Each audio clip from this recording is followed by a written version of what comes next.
On today's episode, the Chicago Blackhawks made another wave of cuts this morning, which included sending Lukas Reichel to the Rockford Hogs of the AHL. I'll get into an updated look at the Blackhawks training camp roster, and then I'll also unveil who comes in at number 2 on my top 10 prospects list. All that and plenty more right here on Locked On Blackhawks.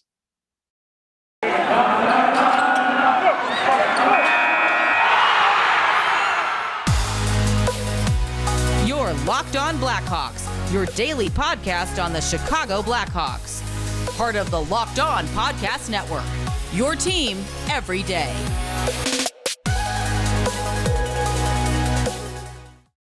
Welcome to the Locked On Blackhawks podcast, your daily podcast on the Chicago Blackhawks.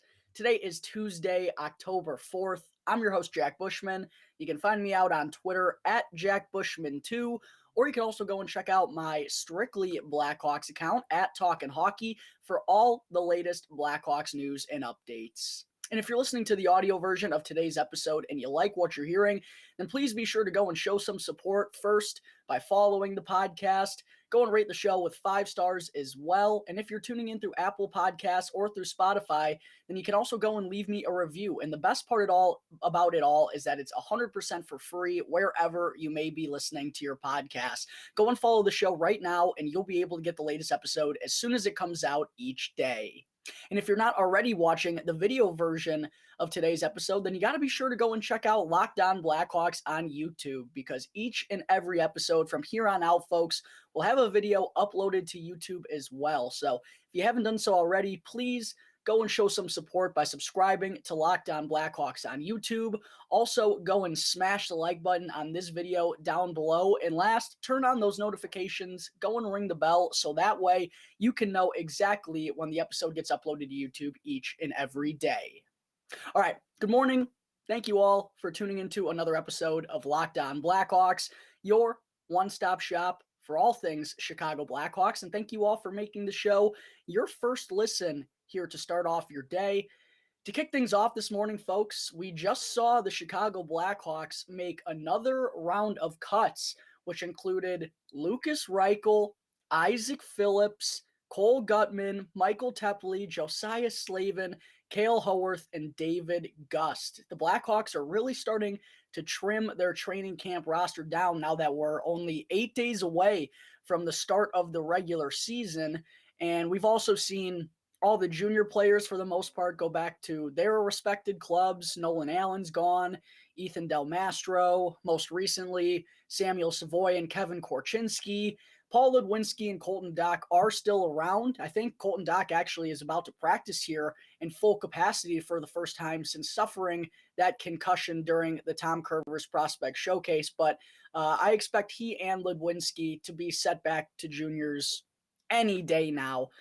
So with all this going down, the Blackhawks official opening night roster is, starting to take a little form. Things are beginning to shape up a little bit here. And I wanted to talk about all the groups that are starting to form here, or the groups that we are aware of now, whether that's top 6 guys, bottom 6 guys, NHL level defensemen, AHL level defensemen, fringe guys fighting for jobs, and then also the players we know are likely to be Rockford bound.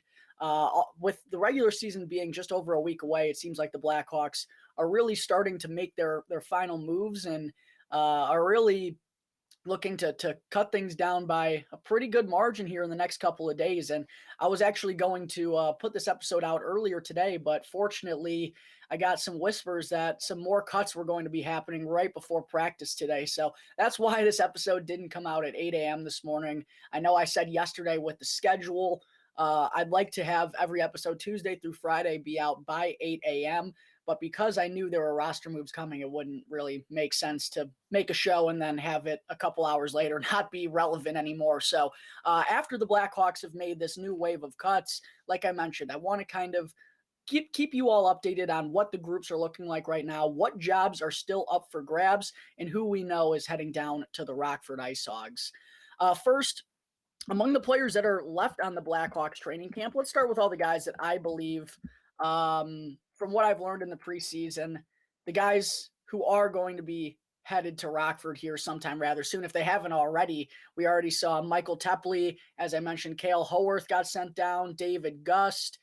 We saw Isaac Phillips, which was a little bit of a surprise to me because I thought Phillips was right behind Vlasic and Regula in the pecking order in terms of snagging one of those available jobs for opening night. But looks like they've already dictated that Isaac Phillips is going to begin the season with the Rockford Ice Hogs. But getting into the players that still remain on the training camp roster, who I believe will be heading down to Rockford. I think Brett Seney is probably someone who is also going to be assigned to Rockford here sometime soon. He has a lot of good AHL experience, but I don't think he's one of the forwards who are pushing hard for one of those depth jobs or anything along those lines. I do believe he's going to start in the AHL as well. I had David Gust listed in here, but we already know he's been assigned to Rockford. Mike Hardman, someone who hasn't really gotten a lot of action here in the preseason. I know he's been a bit banged up, but I fully believe he's going to be sent down to Rockford here sometime soon. And then Luke Philp as well, another kind of guy like Brett Seney, who's been around at the AHL level for a while, put up some decent numbers there, but nothing to get him over the hump and to get him into the NHL to open up the year. So those are the forwards who I expect that haven't been assigned to Rockford already, but should be here in the next couple of days if I had to guess. On defense, I certainly didn't have Isaac Phillips going back this early, but I expect Nicholas Beaudin and Philip Rose both to be assigned to Rockford. Beaudin, man, I just think he kind of needs a change of scenery. It just isn't working for him right now in Chicago, and he's clearly behind a lot of the other guys. When he played, I think it was Saturday against Detroit was when he played. Just didn't make a lot of great plays, had some poor reads. I don't know. It just doesn't look like it's working for him here in Chicago. It might be time to kind of consider sending him elsewhere and take what we can get in return for him.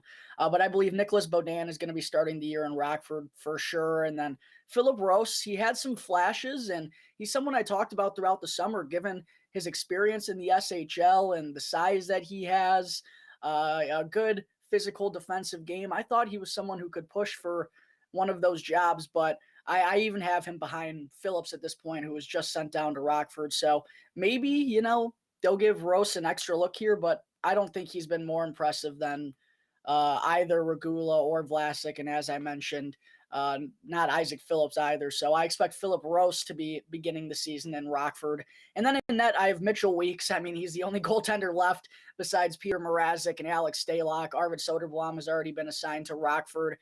So that position for the Blackhawks is pretty clear cut at this point. Mrazek's going to be the one. Stalock's going to be the number two. Even though Arvid Soderblom could be the best goaltender in the system right now, he is going to be the starter for the Rockford Ice Hogs for the majority of this season, unless an injury happens at the NHL level. I expect him to stay there.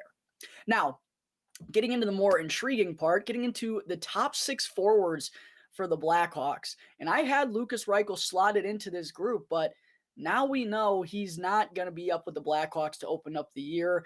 And listen, I know there are people that are going to be disappointed by that decision. And Lukas Reichel probably, not even probably, he is one of the Blackhawks' 12 best forwards right now.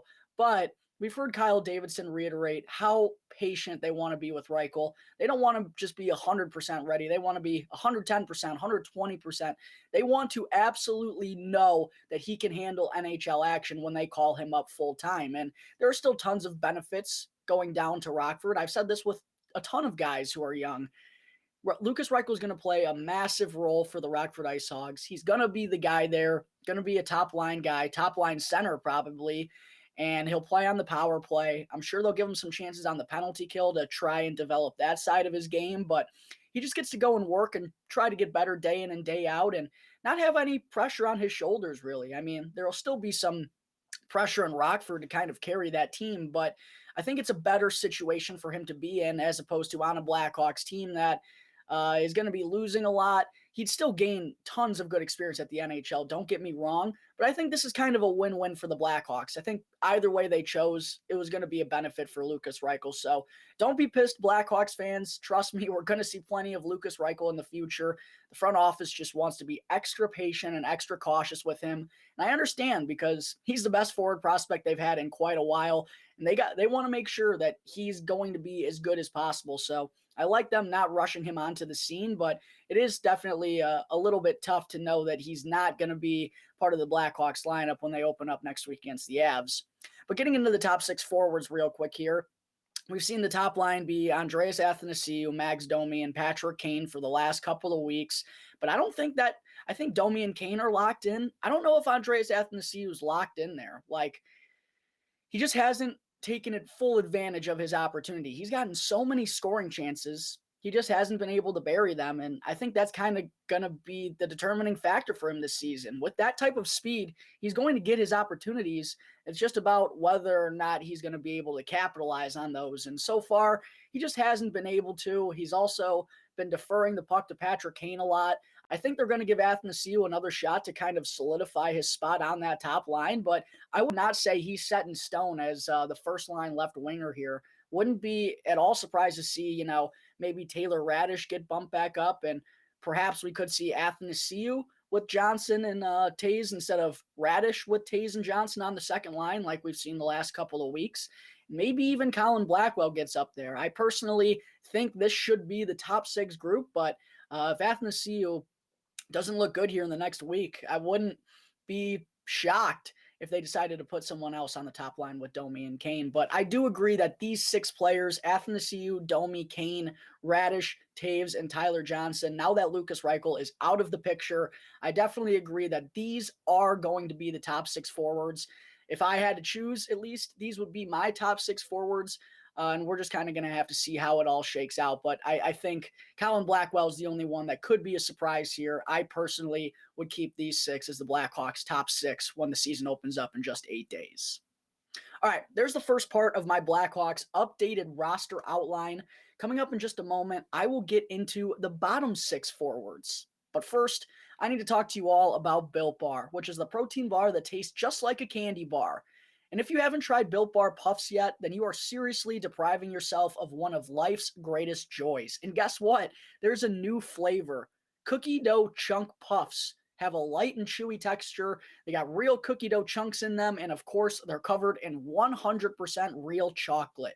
Cookie dough chunk puffs are also only 160 calories, and they have a whopping 15 grams of protein in them. So run on over to Built.com to snag a box for you and the family. It'll be the perfect treat. Or you can also find a really good hiding place and just hoard them for yourself, because you're going to love the new cookie dough chunk puff.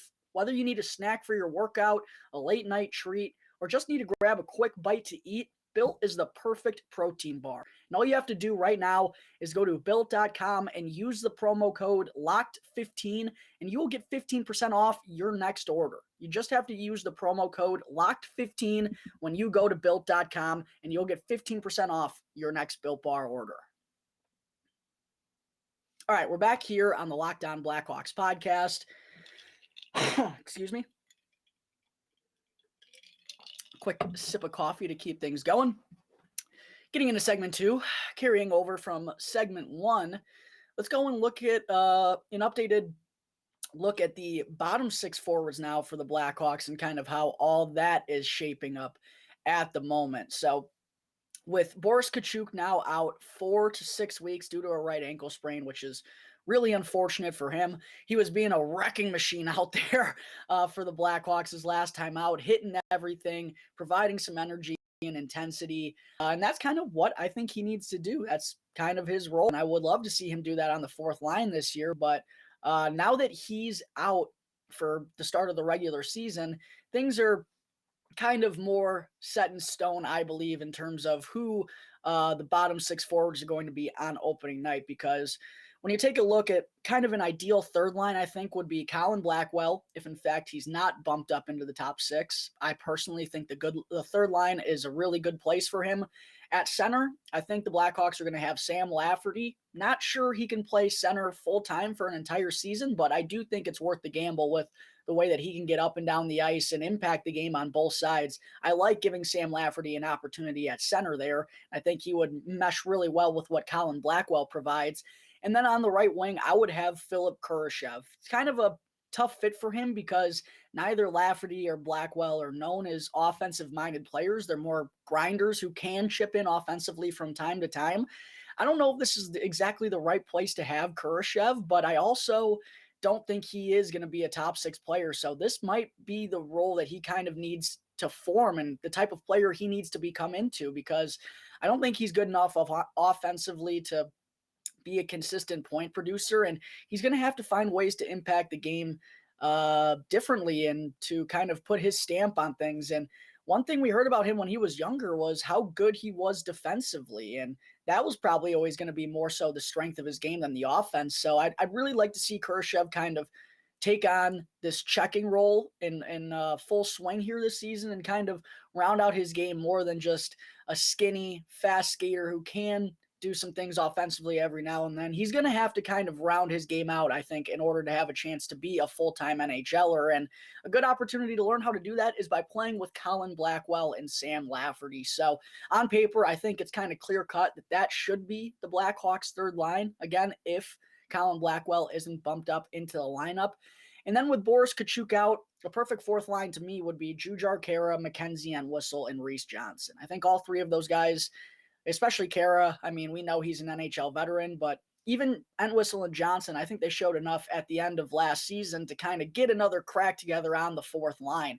And I get that it's a different coaching staff, and they're going to have to make their mark with Luke Richardson and his assistant coaches. But I think these guys are set up more so than the other guys who are kind of on the fringe fighting for jobs. I think they're a little bit more set in stone and established this far in their career already, and also are younger. It's a good mix. Younger guys who aren't just stepping onto the scene. They've gotten a little bit of experience under their belt, and now it's kind of time to become full-time NHLers for both Mackenzie Entwistle and Reese Johnson. So I personally would expect them to be on the fourth line when the Blackhawks open up the season against Colorado. But there are some fringe guys that I want to talk about for a second who are certainly going to be gunning for those jobs and still are with just a week to go before the season begins. And the three guys, I really thought Cole Guttman was going to be one of them, but the Blackhawks decided to send him back down to Rockford already. He had a really solid camp, really solid summer, honestly, and maybe, he does need a little bit more experience, but I thought he was right there personally. And out of this group, I might have been the most impressed with Cole Guttman in the past couple of weeks. But the three guys that are left on the Blackhawks roster that are fighting for some of those final jobs and honestly could be depth guys when the year opens up: Josiah Slavin, Buddy Robinson, and Dylan Sakura. My only thing for Slavin, he probably could be in the lineup on opening night, but like Lukas Reichel, I think he also could benefit from going back down to the Rockford Ice Hogs. And we've seen him kind of take on a leadership role with the young guys. So yeah, I don't know if you want to use Slavin as a depth piece when he could be playing every night in Rockford. I think that personally gives Buddy Robinson and Dylan Sakura a leg up in terms of making the Blackhawks NHL roster. I don't think they're going to be in the lineup on opening night, but they are two kind of perfect guys, veterans who you already know what they are at this point of their careers. They don't need to further develop their game at the AHL. It would just make more sense to have Buddy Robinson and Dylan Sakura be the extras to open up the year rather than Josiah Slavin, who really could benefit from some more time with the Rockford Ice Hogs. So those are the three guys who are trying to snatch up jobs here in the final week of training camp. We'll see if Josiah Slavin makes it, but like Lukas Reichel, since he's already gone down, I expect Josiah Slavin to be sent down along with him in the next couple of days here. Now, as for the Blackhawks defense, it's really interesting right now because not only is Jake McCabe out to start the year, but we don't know what's going on with Caleb Jones at this point. He suffered a shoulder injury during Sunday's game in Milwaukee and was forced to exit early. Didn't get much of an update from head coach Luke Richardson thus far. I'm sure he'll probably be asked about it following practice here today, so probably we'll have an update on tomorrow's show. I'm keeping my fingers crossed that it's nothing serious, but if Caleb Jones isn't ready for the start of the year, this Blackhawks defense is getting thin. And in terms of the guys who have already locked up jobs, we know if McCabe's healthy, he's going to be there, but we're putting him out of the picture right now. I'm assuming Caleb Jones is going to be healthy when I'm including him in this group. So we have five guys: Caleb Jones, his brother Seth, of course, Connor Murphy, Riley Stillman, who I think still has a lot to prove to this new coaching staff, but because of his experience and his age, I think he's a lock to make the opening night roster. That makes four, and then there's also Jack Johnson, who Hasn't gotten a lot of action in the preseason, but that's because he doesn't need to. He's a veteran, Stanley Cup champion who played a lot of games this past summer. I think it was a good idea by the Blackhawks to kind of give him some rest and ease him into this season. But those are the Blackhawks' 5 defensemen, again, assuming Caleb Jones is healthy, that they'll roll with to start the season. And you're going to expect them to carry 7. We saw Isaac Phillips go down today, so to me, all signs are pointing towards Alex Vlasic and Alec Regula being the final 2 defensemen on this roster. We could see Jakub Galvis, but I think he's going back to Rockford. I think both Vlasic and Regula have been more impressive than he has in the preseason. We also haven't seen a whole lot of Galvis because I feel like the Blackhawks, again, already sort of know what he is. Sure, he could, still round out his game a little bit more, but Vlasic and Regula have more upside and have more potential than Galvis does because of where they're at in his careers versus him. So, yeah, maybe Galvis makes it. Maybe even Philip Rose makes it. I doubt it because I just think Vlasic and Regula are a step ahead at this point, and it's pretty clear cut. I mean, we've seen Vlasic play with Seth Jones throughout the majority of training camp, and I would expect him to open up the season in that same spot as well. And then Alec Regula, the Blackhawks need a right-handed shot on defense. So I think Regula just makes a lot of sense to be in the opening night lineup. Both of those two look great at the end of last season. They've done a whole lot of good thus far in training camp. We'll see, but I'm 99.9% confident that Alex Vlasic and Alec Regula are going to be the final 2 defensemen on the Blackhawks roster. But things could change if Caleb Jones isn't ready when the season begins here in just 8 days. Before I wrap up the show for today, folks, I still have to unveil who comes in at number 2 on my Blackhawks Summer 2022 Top 10 Prospects list. And some of you may have noticed that it's taken me extra long to get this one out. I think I had number 3 come out a week and a half ago. Well, that's been because I've seriously had to think about this decision in the past week or two, folks, largely due to an impressive showing from Mr. Someone throughout training camp and the preseason. But after much thought, it was a toughie. I really didn't know how I was going to go about this, but I think it makes the most sense to have coming in at number 2 on my Blackhawks Summer 2022 Top 10 Prospect list is none other than defenseman Kevin Korchinski, the 7th overall selection in the 2022 NHL Draft, and a massive standout from the past few weeks during training camp and in the preseason. And I really thought about putting Korchinski number 1, especially because, well, now you all know Lukas Reichel will be coming in at number 1. I'll have still a whole segment come out for him. But with what we saw out of Korchinski this preseason, I mean, being 2 years younger than Lukas Reichel, he might already be ahead of him. I don't know. It's really tough. Lukas Reichel is clearly the more established player, but with what Kevin Korchinski showed us already as an 18-year-old, 2 full years behind Lukas Reichel, I mean, it's undoubtedly impressive. And even how close it is, even the fact that I had to think about who was going to come in at number 1 after, what we saw out of Lukas Reichel at the Tom Curvers Prospect Showcase. I think everyone said, oh yeah, Lukas Reichel, by and large, top prospect in the Blackhawks organization. But Kevin Korchinski, with the speed and just the smoothness and his ability to carry the puck up the ice, make the right first read, dance around defenders to open up lanes. He's got a good shot on him too that he makes look effortless and cycles the puck well in the offensive zone. He's got great awareness. I love how he can already walk the blue line. I mean, I'm ecstatic about the future of Kevin Korchinski. I know he's still got some room to grow defensively and physically. He's got to, gain some weight and become a little bit more mature. He's still only 18 though, but he's got some good size. He's got the foundation. He's 6'2", still only $185. If he can close in on 200 and kind of make himself maybe a little bit more physical, I don't ever expect him to be someone who's throwing massive hits, but if he can become a little rugged along the boards and in front of his net, that's going to help. That's going to go a long way in terms of helping his overall defense, because that's certainly the part of the game that he needs to work on the most. But other than that, everything has been an A+ for me about Korchinski. I mean, the skating, I can't recall ever seeing a defenseman, at least for the Blackhawks, Can't remember seeing a defenseman like Kevin who could skate as well as Kevin Korchinski, and this is an 18-year-old. Like, he can absolutely fly out there, and we heard Seth Jones talk about how great his skating was and how confident he is for being 18. I mean, some of the plays he was making in those preseason games were like very confident NHL type plays, like no lookers, behind the net to the center where there's an open man. Like, he was just making very mature plays for being a young 18-year-old. And yeah, of course, the highlight of the preseason was that literal perfect saucer pass to set up Lucas Reichel for a breakaway. There were a lot of incredible flashes out of Kevin Korchinski, and he made me think hard about who I was going to have at number 1 in my top 10 prospects list. I really thought about it in the last couple of weeks, folks, but I think Korchinski still has a lot to prove.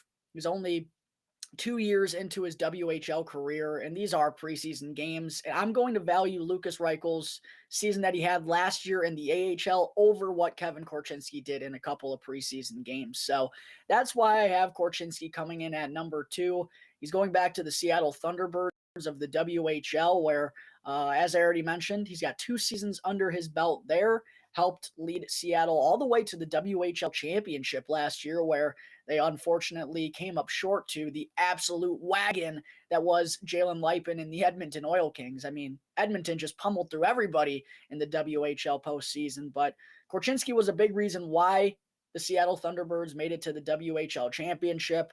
In 67 regular season games, he had 65 points, 4 goals, and 61 assists. I'd like to see him work on the goal scoring ability a little bit more. And as I already mentioned, I was impressed with his shot. So I think it's pretty obvious that he knows that's something that he's got to work on in the next couple of years before making the jump to the next level full time. So it should be an absolutely massive year for Kevin Korchinski in the WHL. Like, he should be skating circles around those guys out there. And I'm really excited to watch him from afar along the way. But it was a close call, Blackhawks fans. I really had to think who I wanted to have at number 1, but ultimately I did value Lucas Reichel's full AHL season, where he was a point per game player more so than what Korchinski has done in the WHL and in the preseason. So for those reasons, that's why I have Kevin Korchinski coming in at number 2 on my Blackhawks summer 2022 top 10 prospects list. All right, folks, I think that is going to wrap up Tuesday, October 4th's episode of Locked On Blackhawks. Thank you all again for tuning into the show, and be sure to go and follow Locked On Blackhawks right now, and go and subscribe to Locked On Blackhawks on YouTube, and you'll be able to get the latest episode as soon as it comes out each day. And after the show, you got to be sure to go and check out, I got the coffee hiccups. You got to be sure to go and check out the Locked On NHL podcast to get all caught up on everything that went down in the NHL offseason. It's free and available on all platforms, so be sure to go and check out Locked On NHL right now, wherever you get your podcasts. Once again, thank you all for tuning into today's episode. I'm your host, Jack Bushman. You can find me out on Twitter at JackBushman2, or you can also check me out on my Strictly Blackhawks account at Talkin' Hockey for all the latest Blackhawks news and updates. So until tomorrow's episode, thanks again for tuning into the Locked On Blackhawks podcast, part of the Locked On Podcast Network, your team every day.